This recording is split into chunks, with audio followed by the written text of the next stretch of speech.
Traders point அன்பர்களுக்கு சிறப்பு வணக்கம். நம்ம டிஸ்க்ளைமர் எடுத்துக்கிறோம். இங்கே நம்ம பேசக்கூடியது எல்லாமே தகவலாக மாத்திரமே பார்க்கப்படணும். இது யாருக்கும் முதலீடு சம்மந்தமாக கொடுக்கப்படும் ஆலோசனை இல்லை. பங்குகளை வாங்கவோ விற்கவோ ஆலோசனை கொடுக்கப்படுறதில்ல. எல்லா தொழிலையும் ரிஸ்க் இருக்கும். ரிஸ்க்கை புரிஞ்சுட்டு எச்சரிக்கையோட தொழில் செய்யும்போது நல்லாயிருக்கும். நம்மளை ஆதரிக்கிற அனைத்து நல்ல உள்ளங்களுக்கும் நன்றி. வாழ்க வளமுடன். நண்பர்களே, நம்ம இந்த வீக்லி இதுக்கு growth bargainers அப்படின்னு சொல்லிட்டு ஒரு டூல் போட்டோம். இது இது ஆல்ரெடி இருக்கிறது. அதில் இருக்கக்கூடியது தான். அந்த டூல் போட்டோம். இப்படியே வரிசையாக பார்த்துட்டே வந்தேன். அதில் நமக்கு கிடைச்ச ஒரு ஸ்டாக் தான் மார்க்சன்ஸ் ஃபார்மா. இது கிடைச்சிச்சு.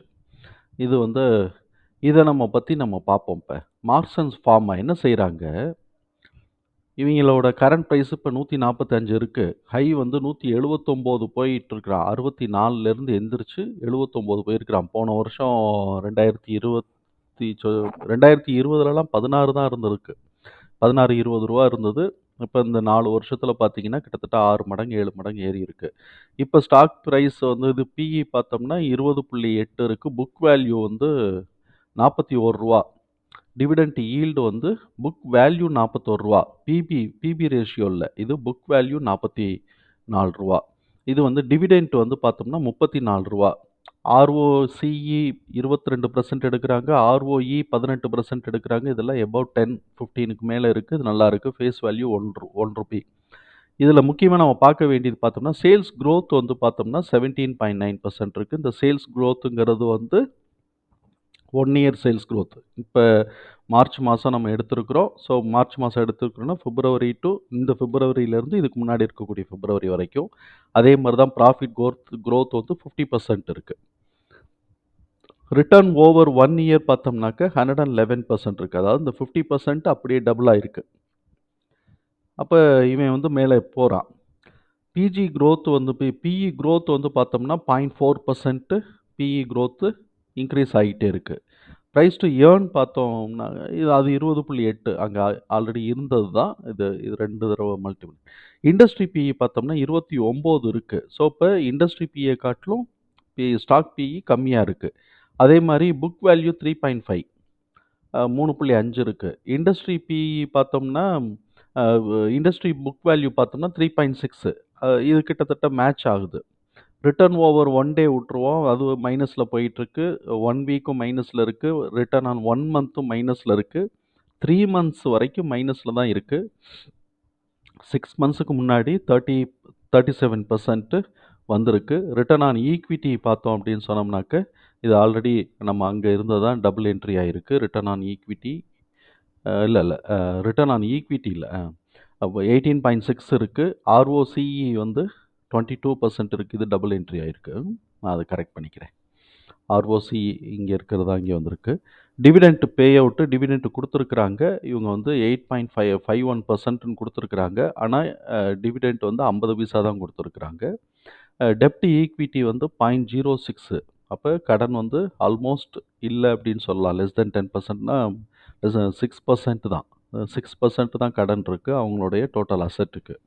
இன்ட்ரெஸ்ட் கவரேஜ் பார்த்தோம்னாக்க 49.5% இருக்குது. ஸோ இப்போ இது ஸ்ட்ராங்காக பில்ட் ஆகிட்டே இருக்கக்கூடிய கம்பெனிங்கிறத நம்மளால் இதை புரிஞ்சுக்க முடியுது. இப்போ நம்ம இதில் பார்க்க வேண்டியது என்ன அப்படின்னு சொன்னாக்க டிடிஎம்மை இவங்க அச்சீவ் பண்ணுவாங்களா அப்படிங்கிறத நம்ம பார்க்கணும். இப்போ நம்ம ஆனுவல் ரிசல்ட் எடுத்துக்குவோம். டிடிஎம் 2148 கோடி ரூபா. இவன் பார்த்தீங்கன்னா கண்டினியூஸாக இன்க்ரீஸ் ஆகிட்டே இருந்திருக்கிறான். நமக்கு அதுதான் நம்ம இதை சுருக்கமாக இது க்ரோத் போட்டோம். டோட்டல் ரெவென்யூ க்ரோத்துன்னு போட்டோம். இப்போ நம்ம பார்க்க வேண்டியது 2148 டிடிஎம் இருக்குது டோட்டல் ரெவென்யூ. இதை அடைவானா அப்படின்னு நம்ம பார்க்கணும். அதுக்கு இது குவார்ட்டர்லி ரிசல்ட்லாம் என்ன மாதிரி வந்திருக்குன்னு பார்த்தோம்னாக்க எல்லாமே 500க்கு மேலே இருக்குது. அப்போ 1500, 1600, 1650 வந்துருச்சு. இன்னும் 550 தான் வரும். இவங்கள ஆவரேஜாக 550 அந்த ரேஞ்சில் இருக்கிறாங்க. மார்ச் மாதமும் இதே மாதிரி 550 கிட்டக்க எடுத்துட்டாங்க அப்படின்னு சொன்னாக்க டிடிஎம் சேல்ஸ் அச்சீவ் ஆயிரும். நெட் ப்ராஃபிட்டும் பார்த்தோம் அப்படின்னு சொன்னோம்னாக்க நெட் ப்ராஃபிட் டிடிஎம் 317. ஸோ இப்போ 317 எடுத்துருவாங்களா அப்படின்னாக்க 80, 160, 240, 240 ஒரு 6, 246, 254 வந்துருச்சு. இது இன்னும் 60 தான். ஸோ இப்போ ஆவரேஜாகவே இவன் வந்து 70லேருந்து 83 வரைக்கும் ஆவரேஜ் போயிருக்கா? ஆவரேஜ் போயிருக்கு அப்படிங்கும்போது கிட்டத்தட்ட ஒரு இதில நம்ம ஒரு ஆவரேஜ்ன்னு போட்டா கூட ஒரு 70 கிடைச்சா கூட இதுவும் அச்சீவ் ஆயிரும். இபிஎஸ் வந்து என்ன நடக்குதுன்னு பார்ப்போம். இபிஎஸ் வந்து 7 வேணும். அப்ப 3.6, 4.6, 5.1 வந்துருச்சு. அப்ப இன்னும் வந்து 2 தான் வேணும். இப்ப இந்த 2ங்கிறது 2ல 1.9 இது மாத்திரம் வந்துட்டாதுனா போதும். இது போன மார்ச்லயே 2 எடுத்திருக்கிறாங்க. அதே மாரி 2 இந்த தடவையும் எடுத்துட்டாங்கன்னா, இபிஎஸ், டிடிஎம்மும் நமக்கு கிடைச்சிரும். அப்ப ஆட்டோமேட்டிக்கா புக் வேல்யூ இன்கிரீஸ் ஆகும். அப்ப உன்னோட புக் வேல்யூலாம் எப்படி போகுதுங்கிறத பார்ப்போம். உன்னுடைய புக் வேல்யூக்கு வந்து பார்த்தோம் அப்படின்னு சொன்னோம்னாக்க, இன்கிரீஸ் ஆகுது. போன மார்ச்ல வந்து பார்த்தோம் அப்படின்னு சொன்னா, இது ஷேர் ஹோல்டிங் ஃபண்ட் சொல்றேன். 784 இருந்தது. இப்ப 1100 கோடின்னா 300 கோடி இன்கிரீஸ் ஆயிருக்கு. ஷேர் ஹோல்டர்ஸ் ஃபண்ட் பார்த்தீங்கன்னா, எவ்வளோ பெருசா ஏறியிருக்கு. அ அதே மாரி நமக்கு வந்து பார்த்தோம் அப்படின்னு சொன்னா, கேஷ் ஃப்ளோ பார்த்தோம்னு வச்சுக்கோங்களேன், இன்வெஸ்டிங் ஆக்டிவிட்டீஸ்ல மாத்திரம் மைனஸ் போயிருக்கு. நெட் சேஞ்சஸ் வந்து பாசிட்டிவா தான் இருக்கு. இது போன தடவைய காட்டிலும் கம்மியா இருக்கு. ஆனா, போன தடவைய காட்டிலும் இன்வெஸ்டிங் வந்து கூட இருக்கு.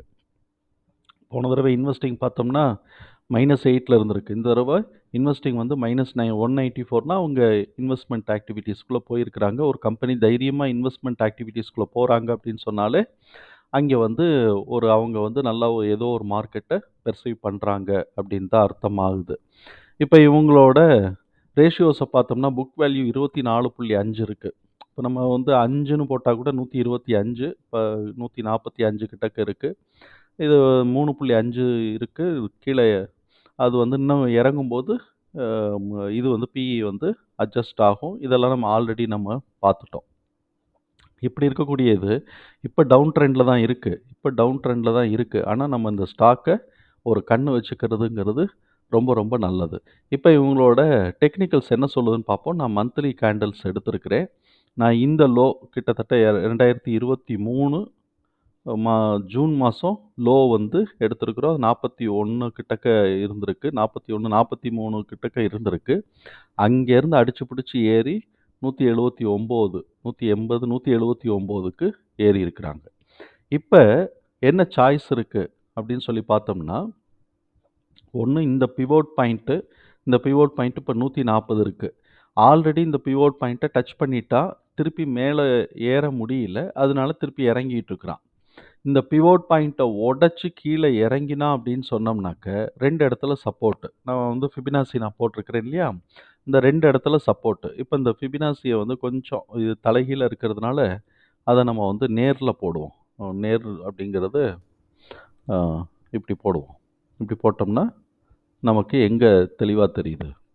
இப்ப இதோட இதுல வந்து ரைட் சைடு நான் போட்டுக்கிறேன். லெஃப்ட்ல இருந்து வேல்யூஸ வந்து ரைட்டுக்கு மாத்துறோம். இப்ப அவங்க என்ன பண்ணியிருக்கிறாங்க, 786 உடைச்சிருக்கு.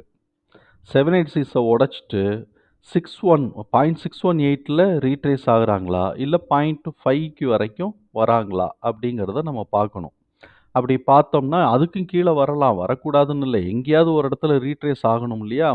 அப்படி ரீட்ரேஸ் இப்ப சப்போஸ் 0.5 வரைக்கும் இறங்கிட்டு ரீட்ரேஸ் ஆனாங்கன்னா, ஃபர்ஸ்ட் ரெசிஸ்டன்ஸ் நமக்கு இந்த 618 முடிஞ்ச உடனே இந்த பிவோட் பாயிண்ட் 140 இருக்கும். இத உடைச்சுட்டு போனா அப்படின்னு சொன்னாக்க, அடுத்த வேல்யூ வந்து 1.618க்கு வந்து ரூ. 267 நமக்கு காட்டுது. ஸோ, அப்ப அதுவரைக்கும் நமக்கு போறதுக்கு வாய்ப்பு இருக்கு அப்படின்னு நம்ம எடுத்துக்கலாம். ஏன்னா டிடிஎம்ம அச்சீவ் பண்றது. இப்ப இந்த 267க்கு ஒர்த்தா அப்படின்னு சொன்னோம்னாக்க, புக் வேல்யூ வந்து 10 டைம்ஸ் வந்துரும். இப்ப இண்டஸ்ட்ரி புக் வேல்யூலாம் என்ன நடந்துட்டு இருக்கு? இண்டஸ்ட்ரி புக் வேல்யூலாம் வந்து 3.68 தான் இருக்கு. இப்ப இவன் இத தாண்டி மேல போவானா?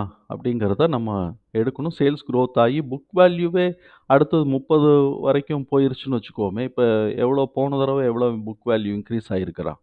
அத நம்ம பார்த்தோம்னா நமக்கு தெரியும். இப்போ போன தடவைக்கும், இந்த தடவைக்கும் கிட்டத்தட்ட ரூ. 5 புக் வேல்யூ வரிசையா பார்த்தோம்னா, 3 வருஷமா ரூ. 5 இன்கிரீஸ் ஆயிட்டே இருந்திருக்கு. இங்கேருந்து இதுக்கு 5, இதுலேருந்து இதுக்கு 5. இதுக்கும் மாத்திரம் தான் 2 தான் வந்திருக்கு. அதுக்கப்புறம் 5, 5ஆ வந்திருக்கு. இந்த தடவையும் 5க்கு மேல வந்துருச்சுன்னு வச்சுக்குவோமே, அப்ப 30 ஆயிரும். 30 ஆயிருச்சு அப்படின்னு சொன்னா, அதுக்கு 5 மடங்கு, 6 மடங்குன்னா 150, 160 வந்து போகலாம். அதையும் தாண்டி மக்கள் வந்து 2வது குவார்ட்டரோட ரிசல்ட்டையும் சேர்த்து எடுத்துட்டு போறாங்கன்னாக்க 250, 260 வர்றதுக்கும் வாய்ப்புகள் இருக்கு. ஆனா மார்க்கெட் எப்படி பிஹேவ் பண்ண போறாங்கன்னு தெரியாது. நமக்கு தெரியாது. அதனால இவன் கரெக்ஷன்ஸ் வந்து இப்படி எடுக்கலாம். சப்போஸ் வந்து இல்ல நான் 0.5 இல்ல, நான் அதையும் தாண்டி இறக்குறேன் அப்படின்னு சொன்னா 3.8ஓ இல்லாட்டி 2.3 வரைக்குமோ இறக்கிட்டு, திருப்பி மேல ஏத்துனான்னா எகைன் திருப்பி இதுவும் டபுளா தான் ஆகும். அதனால எங்க வந்து எவ்வளோ தூரம் இறங்குறான்னு பார்ப்போம். அடுத்தது வந்து எங்க இது டர்ன் ஆகுறான், ரீட்ரேஸ் ஆகுறான்ங்கிறதையும் பார்ப்போம். இப்போ ஒன் டேல என்ன நடந்துகிட்டு இருக்கு? ஒன் டேல வந்து இன்னும் டெத் கிராஸ் வரல. ஒன் டேல டெத் கிராஸ் வரல. அப்ப அவன் டெத் கிராஸ் வராமயே இங்கேயே சப்போர்ட் எடுக்கிறானா, இல்லாட்டி இங்க வந்து 120 இல்லாட்டி இந்த பிவோட் பாயிண்ட் வரைக்கும் வந்து சப்போர்ட் எடுக்கிறானா, 113 வரைக்கும் எடுக்கிறானா அப்படிங்கிறதையும் நம்ம பார்ப்போம். பார்த்துட்டு அதுக்கு ஏத்த மாரி நம்ம கண்ணு வச்சுக்கலாம். இந்த ஸ்டாக்க வந்து நம்ம கண்ணு வச்சுக்க ஏன்னா டிடிஎம்ஏ அச்சீவ் பண்ணக்கூடிய லெவல்ல இருக்கிறான். குரோத்தும் வந்து இருக்கு. 17% போன தடவ குரோத் எடுத்திருக்கிறான். இந்த தடவ டிடிஎம் அச்சீவ் பண்ணான்னா, அதோட குரோத் வேற மாரி இருக்கும். அத கூட நம்ம பார்க்கலாம். இந்த தடவ டிடிஎம் அச்சீவ் பண்றான்னு வச்சுக்குவோம். அப்ப என்ன ஆகுதுன்னா, டிடிஎம் அளவுக்கே கரெக்ட்டா எடுக்கிறான்னு வச்சா கூட, டிடிஎம் அளவுக்கே கரெக்ட்டா எடுக்கிறான் அப்படின்னு சொன்னோம்னாக்க, 2148 ஆ டிவைடட் பை 1911 போட்டோம்னா 12% வருது. டிடிஎம்ம மாத்திரம் எக்ஸாக்ட்டா எடுத்தா கூட 12% வருது. அதுக்கு மேல 17%ன்னு எடுக்கணும்னு வச்சுக்கங்க. இந்த 1911 1911 இன்டு 0.17 போட்டோம்னா 324 வருது. பிளஸ் 1911 போட்டோம்னாக்க 2200க்கு போயிருது. 2200க்கு போகுதுன்னா பிபியிலேருந்து எல்லாமே மாறுறதுக்கான வாய்ப்புகள் இருக்கு. இது வந்து கொஞ்சம் மிட் ரேஞ்ச் பெர்ஃபார்மரா போய்க்கிட்டு இருக்கு. இதோடைய ஸ்கோர்ஸ் இது வந்து பார்த்தோம் அப்படின்னு சொன்னோம்னாக்க, ஓவர் வியூ பார்த்தோம்னு வச்சுக்குவோமே, இதோட ஓவர் வியூ நம்ம பார்த்துக்கிட்டோம்னு வச்சுக்குவோம். இப்போ வந்து மொமெண்டம் இப்போ பிக் ஆகிட்டு இருக்கு. ஆல்ரெடி டியூரபிலிட்டி பிக் ஆகி முடிச்சிருச்சு.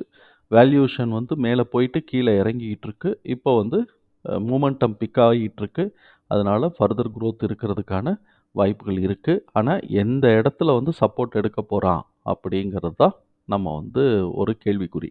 இல்லாட்டி இந்த பேஸ் லைனையே இவன் வச்சுக்கிட்டு, இந்த பேஸ் லைனையே வச்சுக்கிட்டு, இதுக்குள்ளேயே போயிட்டு போயிட்டு வந்துட்டு, அதுக்கப்புறமா ஒரு இடத்துல வெடிக்கிறதுக்கும் வாய்ப்பு இருக்கு.